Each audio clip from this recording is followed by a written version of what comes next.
Setelah menguras emosi-emosi negatif akibat patah hati, kini saatnya kita mencapai kestabilan kembali. Setelah terpuruk dalam jurang kesedihan, kita perlu memanjat untuk kembali ke permukaan.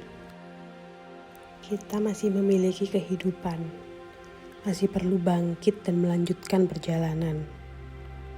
Kita perlu menggali kembali diri kita yang baru saja terkubur oleh kecemasan, oleh ketakutan, dan keraguan-raguan akibat pengalaman hidup yang kita anggap negatif. Jika hidup ini benar pilihan, tentu kita bisa memilih jawaban dari pertanyaan, apa yang akan kita dapat dari semua ini? Atau semua ini akan membawa kita kemana? Meski terkadang sulit bagi kita untuk menemukan pilihan yang tepat pada saat kita sedang kalut-kalutnya, namun yang harus selalu kita ingat bahwa kita juga selalu punya pilihan untuk tidak menyerah. Pilihan untuk bangkit, pilihan untuk berdamai dengan keadaan diri maupun yang di luar diri kita. Pilihan untuk terus berusaha menjadi lebih baik lagi. Pilihan untuk tetap menjadi diri sendiri, mencintai diri sendiri, dan hidup sesuai dengan panggilan Tuhan. Hidup sesuai dengan panggilan Tuhan adalah puncak kebahagiaan paling tinggi dalam kehidupan.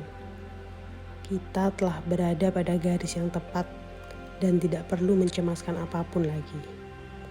Kita telah benar-benar menjadi sesuatu seperti yang Tuhan inginkan atas diri kita. Setiap sesuatu yang ada bukan untuk sia-sia, kecuali jika kita yang menyia-nyiakan. Salah satu hal yang kita takuti menghampiri kehidupan kita adalah patah hati.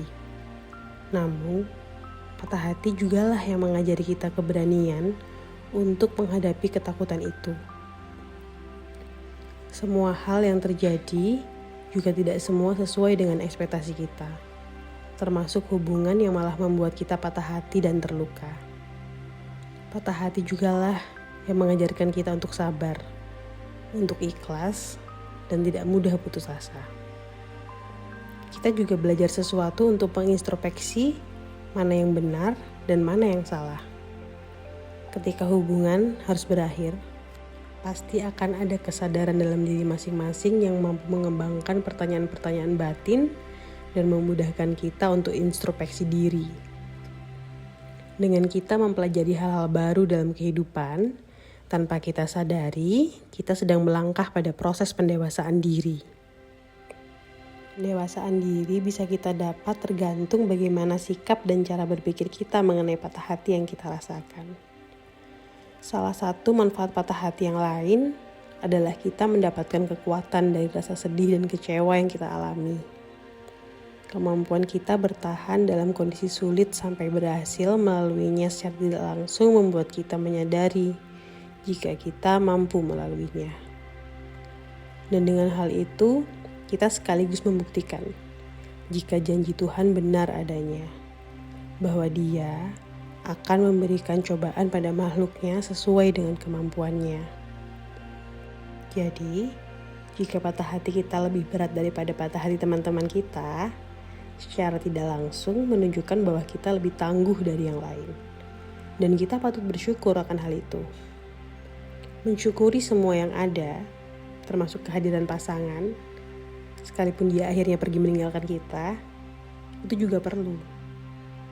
Berkat dia, kita bisa merasakan manfaatnya patah hati. Dengan patah hati, kita bisa belajar untuk lebih mengenali dan mencintai diri sendiri.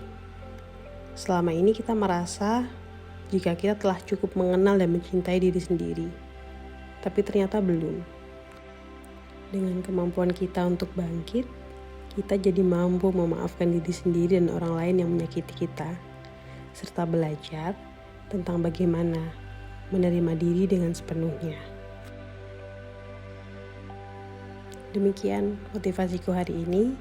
Jangan lupa like, komen, dan subscribe channel Bijak 7.